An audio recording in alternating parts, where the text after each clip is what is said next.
In Moscow, Russian President Vladimir Putin delivers his traditional year-end news conference. He covered an array of hot-button issues from Turkey and Syria to the economy. CCTV's Julia Labova brings us some of the highlights. Russian President Vladimir Putin reiterated his anger at Turkey for downing its fighter jet last month during his annual press conference. He said there were no prospects for a revival of the Russian-Turkish relationship and made it clear that Moscow is set on punishing Ankara. We believe that the actions by the Turkish authorities with respect to our plane, which they shot down, were not unfriendly, but an act of enmity. I don't understand why they did it. What have they achieved? Did they think that we would run away from there? Of course not. Russia's not that kind of country. But while the president lashed out at Turkey's leadership, there was a notable change in his rhetoric towards the US. He said he wants to see improved relations with Washington. He also said he backs a US draft resolution at the UN on Syria that aims to block funding to the terror group ISIL. We support the initiative of the United States, including the one on the preparation of the UN Security Council resolution on Syria. It is this draft resolution that the Secretary of State brought with him.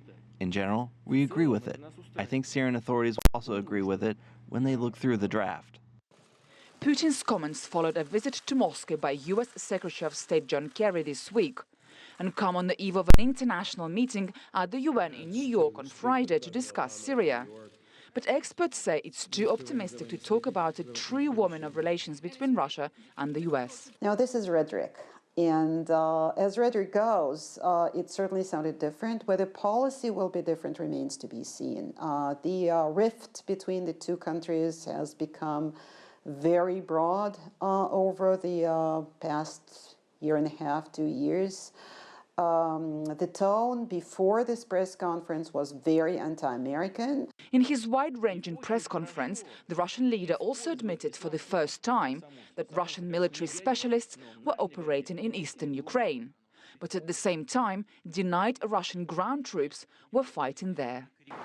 During this year's highly anticipated press conference, Vladimir Putin took just a little over 3 hours to answer 47 questions from reporters. The majority were representing Russian media, so many questions focused on domestic issues, such as the state of the economy and military spending. Julia Lyubova, CCTV, Moscow.